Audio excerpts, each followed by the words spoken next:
ಪತ್ರನೆಲ್ಲ ಮಡಿ ನೀರಲ್ಲಿ ಶುದ್ಧ ಮಾಡ್ಕೊಂಡು ಬರೆಯಕ್ ಶುರು ಮಾಡು. ಸರಿ ಅಜ್ಜಿ.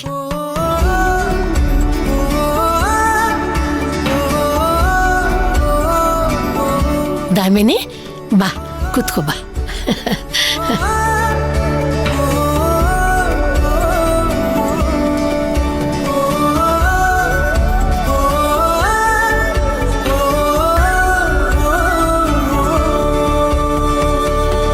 ತುಂಬಾ ಶಕೆ ಇದೆ, ಬಾಯರ್ಗೆ ತಡ್ಕೊಳಕ್ಕೆ ಆಗ್ತಿಲ್ಲ.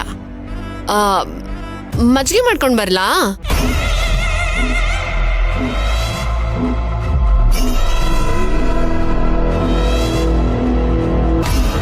ಭಕ್ತಿ, ನಿನ್ನಂತೊಳ್ನ ಸೊಸೆಯಾಗಿ ಪಡೆಯೋದಕ್ಕೆ 7 ಜನ್ಮದ ಪುಣ್ಯ ಮಾಡಿರ್ಬೇಕು ನಾನು.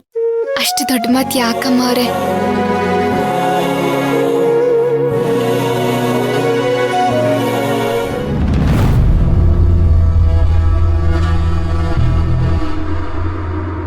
ಭಕ್ತಿ, ಬಾಯಾರಿಕೆ ಆಗ್ತಿದ್ಯಾ?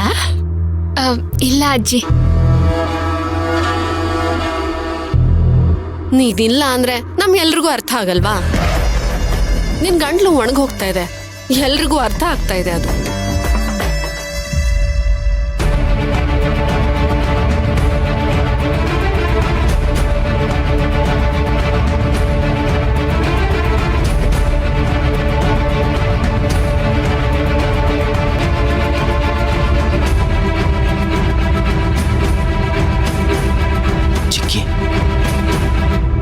ಪ್ಲೀಸ್ ಚಿಕ್ಕಿ, ಸ್ವಲ್ಪ ನೀರು ಕುಡಿ. ನಾನು ಯಾರಿಗೂ ಗೊತ್ತಾಗ್ದಿರೋ ಹಾಗೆ ನೀರು ತಂದು ಕೊಡ್ತೀನಿ.